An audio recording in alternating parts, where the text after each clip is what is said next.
1949 সালে কানাডার মন্টানা শহরে 15 জন স্মোক জাম্পারকে পাহাড়ি জঙ্গলে প্লেন থেকে প্যারাশুটের মাধ্যমে নামানো হয় সেই জঙ্গলের আগুন নেভানোর জন্য।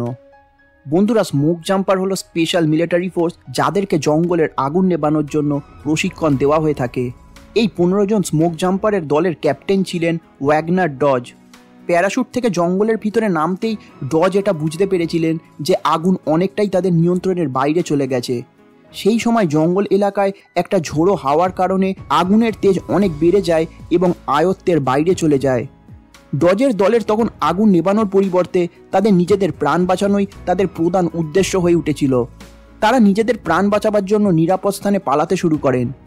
ডজ পালাবার পরিবর্তে তার পকেট থেকে একটা দেশলাই বের করে তার সামনের উঁচু উঁচু বড় ঘাসগুলোর উপরে ফেলে দেয় এবং এর ফলে তার সামনের বড় ঘাসগুলো আগুনে জ্বলে ছাই হয়ে যায়। আর তিনি তার দলকে তার কাছে ফিরে আসার জন্য নির্দেশ দেন।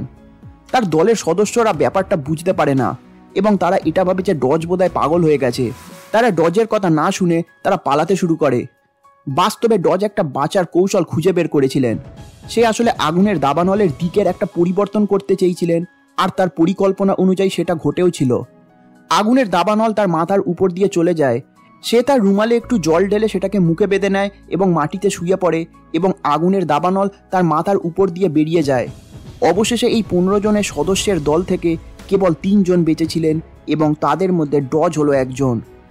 ডজ এখানে তার বুদ্ধির পরিচয় দিয়েছিলেন। ট্রেনিংয়ের সময় সাধারণত যা শেখানো হয় সেটার থেকে তিনি পরিস্থিতি অনুযায়ী ভিন্ন জিনিস করেছিলেন এবং এটাই তার প্রাণ বাঁচিয়ে দিয়েছিল। বন্ধুরা, আমাদের অনেকের জীবনেই অনেক ধরনের সমস্যা আসে এবং আমরা তখন সেই পুরানো গতানুগতিক উপায়তেই চিন্তাভাবনা করি।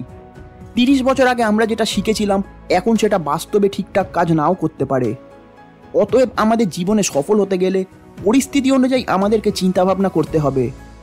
লেখক অ্যাডাম গ্রান্ট তার লেখা বই থিঙ্ক অ্যাগেনে এই জিনিসটাই বলেছেন যে কিভাবে আমরা গতানুগতিক চিন্তাভাবনা থেকে বেরিয়ে এসে পরিস্থিতি অনুযায়ী নতুন করে আবার চিন্তাভাবনা করতে পারবো এবং জীবনে সফল হতে পারবো।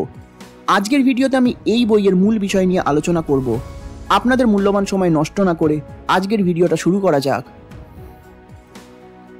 লেখক বলেছেন আমরা বুদ্ধিমত্তাকে চিন্তাভাবনা করবার ক্ষমতা এবং কোনো নতুন জিনিস শেখার দক্ষতার উপরে বিবেচনা করি। লেখকের মতে বাস্তবে একজন প্রকৃত বুদ্ধিমান ব্যক্তি হলেন সেই যিনি আগে যা শিখেছেন সেটাকে ভুলে পরিস্থিতি অনুযায়ী নিজের বুদ্ধির প্রয়োগ করতে পারেন। এমন একটা বিশ্বে যেখানে পরের মুহূর্তে ঠিক কী ঘটবে আমরা জানি না, আমাদেরকে এই রকম পরিস্থিতিতে নিজের চিন্তাভাবনাগুলোকে পুনর্বিবেচনা করতে হবে এবং সবসময় নিজেদেরকে পরিস্থিতি অনুযায়ী প্রশ্ন করতে হবে। লেখক বলেছেন বাস্তবে এমনকি সংবিধানেও সংশোধন করা হয়, তাহলে আমাদের চিন্তার প্রতিক্রিয়া সংশোধন করতে অসুবিধা কোথায়? যদি কোনো চিন্তা অথবা ধারণা থেকে আমরা কোনো ফলাফল না পাই তাহলে আমাদের সেই ধারণাটার একটা পরিবর্তন করতে হবে। আপনি নিজের চিন্তাভাবনাগুলোকে নিয়ে নমনীয় থাকার একটা চেষ্টা করুন। অধিকাংশ মানুষই তাদের চিন্তাভাবনাগুলোর কোনো পরিবর্তন করতে চায় না। তাদের এই মানসিকতা একটা স্থির এবং নির্ভরযোগ্য বিশ্বে কাজ করে, কিন্তু আমাদের অনিশ্চয়তার বিশ্বে এটা ঠিক করে কাজ করবে না। অতএব জীবনের শ্রেষ্ঠত্ব অর্জনের জন্য আমাদেরকে শুধু চিন্তাভাবনা না করে পরিস্থিতি অনুযায়ী আমাদের চিন্তাভাবনাগুলোকে পুনর্বিবেচনা করবার দিকে মনোনিবেশ করতে হবে। আমাদের চিন্তাভাবনাগুলোর পুনর্বিবেচনা করবার অর্থ হলো একটা দক্ষতা, তবে এটা একটা মানসিকতা হিসাবেও বর্ণনা করা যেতে পারে। লেখক বলেছেন মানুষ নতুন ধারণাগুলোকে গ্রহণ করবার পরিবর্তে পুরনো ধারণাগুলোকে ধরে রাখার চেষ্টা করে। নতুন ধারণাগুলোকে নিয়ে আমাদের মনে একটা সন্দেহ থাকে, সেই জন্য আমরা সেগুলোকে অনুসরণ করে উঠতে পারি না। বেশিরভাগ ক্ষেত্রে মানুষ সেই ধারণাগুলোকে অনুসরণ করে যেগুলো তাদেরকে ভালো বোধ করায়। নিজের চিন্তাভাবনার পুনর্বিবেচনা করবার অর্থ হলো বাস্তবতাকে মেনে নেওয়া, অর্থাৎ আপনি এটা মেনে নিয়েছেন যে বাস্তবে ঘটনাগুলোর পরিবর্তন হতে পারে এবং অতীতে যেটা কার্যকর ছিল এখন সেটা আর নাও হতে পারে। আমরা যখন অন্যদের সাথে কথা বলি তখন আমাদের কথা বলার ভিত্তিকে বর্ণনা করবার জন্য লেখক ফিল টেডলকের দেওয়া মানসিকতার সিস্টেমের ব্যবহার করেছেন। আমাদের চিন্তাভাবনা এবং কথা বলার ভিত্তিতে বাস্তবে 3 ধরনের চরিত্র হতে পারে: প্রিচার বা প্রচারক, প্রসিকিউটর, পলিটিশিয়ান বা রাজনীতিবিদ। একজন প্রচারক সবসময় তার নিজস্ব ধারণাকে সামনে রাখতে ভালোবাসে। তারা তাদের বিশ্বাসকে জনপ্রিয় অথবা সেটাকে রক্ষা করবার জন্য সেটা অন্যদের উপরে চাপিয়ে দেয়। একজন প্রসিকিউটর প্রতিটা যুক্তি জিততে ভালোবাসেন। তাদের মতামতের সাথে যদি অন্যদের মতামতের কোনো মিল না থাকে তাহলে প্রসিকিউটররা অন্যদেরকে আঘাত করতে ভালোবাসেন। একজন পলিটিশিয়ান চরিত্রের ব্যক্তি অন্যদেরকে খুশি করতে ভালোবাসেন। তারা তাদের কথার মাধ্যমে অন্যদেরকে খুশি করেন। লেখকের মতে এই তিনটে ভূমিকার মধ্যে আপনি যদি যে কোনো একটা ভূমিকা গ্রহণ করেন তাহলে আপনি বাস্তবতাকে মেনে নেওয়ার থেকে পিছিয়ে যাবেন। এই তিন ধরনের ভূমিকার মাধ্যমে একজন মানুষ অন্যদেরকে খুশি করে, ভিন্ন মতের দৃষ্টিভঙ্গিকে আক্রমণ করে, নিজের মতামতকে রক্ষা করে, একটা শান্তি স্থাপন করে, অথবা যে কোনো একটা যুক্তিতে সাধারণত জয়লাভ করে। একজন বিজ্ঞানী তার জ্ঞানের সীমাকে বোঝার জন্য বেঁচে থাকেন। একজন বিজ্ঞানীর কাজ হলো পরীক্ষা নিরীক্ষা করা, অনুমান পরীক্ষা করা, পুরনো বিশ্বাস ত্যাগ করা এবং নতুন সত্যকে গ্রহণ করা। লেখক বলেছেন আমরা আমাদের চিন্তার প্রতিক্রিয়াকে উন্নত করবার জন্য একজন বিজ্ঞানীর থেকে শিখতে পারি। লেখক বলেছেন অনেক মানুষই একটা ভুল বিশ্বাস অথবা ভুল জ্ঞান নিয়ে বড় হয়ে ওঠে। এই ধরনের মানুষের পক্ষে তাদের চিন্তাভাবনাগুলোকে পুনর্বিবেচনা করা বেশি কঠিন হয়ে ওঠে। লেখক বলেছেন বাস্তবে একজন মানুষ নিজের ভিতরের আত্মবিশ্বাসকে বিকাশ করতে পারেন এবং এই আত্মবিশ্বাসের মাধ্যমে মানুষ নিজের চিন্তাভাবনার মধ্যে ত্রুটিগুলোকে দেখতে পাবে। একটা সঠিক মাত্রার আত্মবিশ্বাস আমাদের বিশ্বাসগুলোকে আপ টু ডেট রাখতে সাহায্য করে এবং এর সাথে এটা আমাদের ছোটবেলার ভুল বিশ্বাস অথবা ভুল জ্ঞানগুলোকে ভাঙতে সাহায্য করে এবং নতুন করে চিন্তাভাবনা করতে সাহায্য করে। অতিরিক্ত আত্মবিশ্বাস অথবা আত্মবিশ্বাসের অভাব কোনোটাই ভালো না। আর্মচেয়ার কোয়ার্টারব্যাক সিনড্রোমে আক্রান্ত লোকেদের মধ্যে একটা অতিরিক্ত আত্মবিশ্বাস দেখা যায়। এই ধরনের মানুষেরা এটা বিশ্বাস করে যে তারা অনেক বেশি জানেন।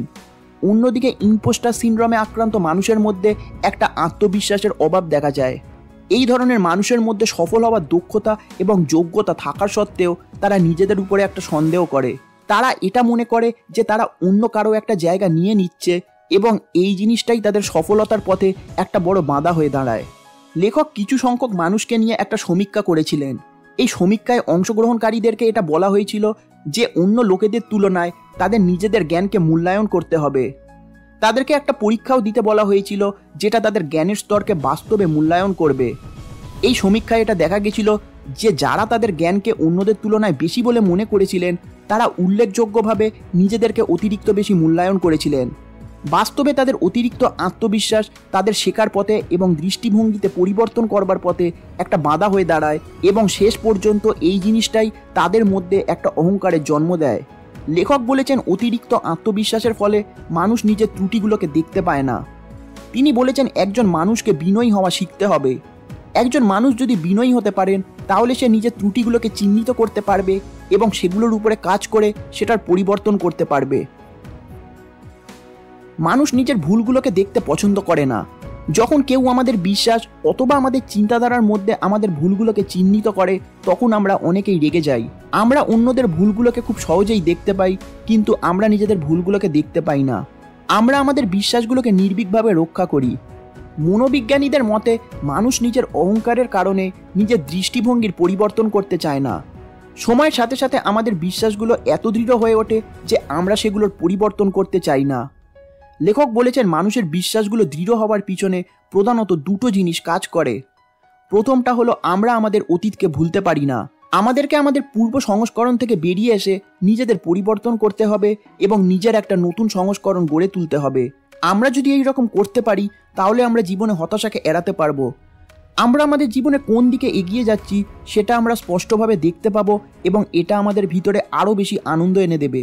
দ্বিতীয় যেই জিনিসটার কারণে মানুষের বিশ্বাসগুলো দৃঢ় হয়ে ওঠে সেটা হলো মানুষ নিজের পরিচয়ের সাথে নিজের মতামতকে এক করে দেয়। লেখক বলেছেন এই জিনিসটার থেকে বেরোবার জন্য সময়ের সাথে সাথে আমাদেরকে আমাদের বিশ্বাস থেকে আমাদের পরিচয়কে আলাদা করা উচিত। আমরা যদি এমনটা না করি তাহলে কোনো সময় যদি আমাদের বিশ্বাসের মধ্যে একটা পরিবর্তন ঘটে তাহলে এটা আমাদের পরিচয়কে ভেঙে দেবে। এর পরিবর্তে আমাদেরকে একটা মূল্যবোধের ব্যবস্থা গড়ে তুলতে হবে। এটা আমাদেরকে আমাদের বিশ্বাসের একটা পরিবর্তন করতে সাহায্য করবে। মূল্যবোধ আপনার জীবনের মূল নীতি হওয়া উচিত।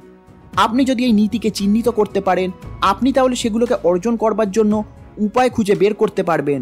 আমরা এমন একজন ডাক্তার খুঁজি যার পরিচয় হলো স্বাস্থ্য রক্ষা করা, এমন একজন শিক্ষক খুঁজি যার পরিচয় হলো উৎসাহিত করা, এমন একজন পুলিশ খুঁজি যার পরিচয় হলো নিরাপত্তা দেওয়া এবং ন্যায় বিচার করা।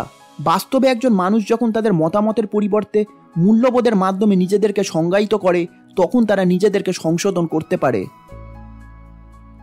আমরা কেউই সংঘর্ষ করা পছন্দ করি না, কিন্তু অনেক সময়তেই আমাদের অনিচ্ছার সত্ত্বেও একটা সংঘর্ষ হয়। অতএব আমাদেরকে এই সংঘর্ষগুলোকে পরিচালনা করা শিখতে হবে। লেখক তার বইতে দুই ধরনের সংঘর্ষের কথা বলেছেন। প্রথমটি হলো টাস্ক কনফ্লিক্ট।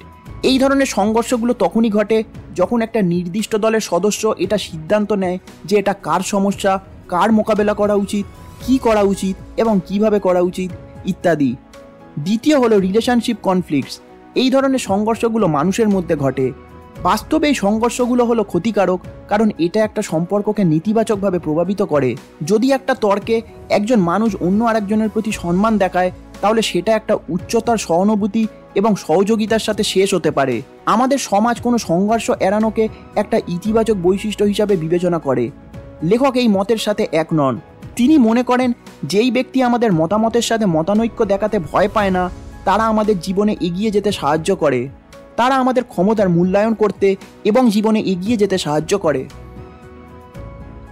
লেখক তার বইতে আন্তর্জাতিক বিতর্ক চ্যাম্পিয়ন হরিশ নটরঞ্জনের উদাহরণ দিয়েছেন। একটা বিতর্কে তিনি একটা যুক্তি দিয়েছিলেন যে সরকারের প্রি স্কুলগুলোতে ভর্তুকি দেওয়া উচিত না।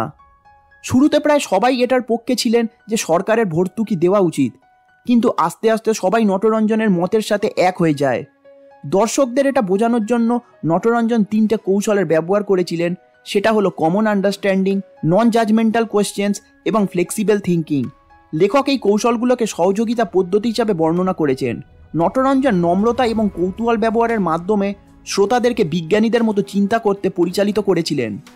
এর সত্ত্বেও আজকের দিনে অনেকেই কোনো একটা বিতর্কের প্রতিযোগিতায় প্রচারক এবং প্রসিকিউটরের পদ্ধতির উপরে নির্ভর করে থাকে।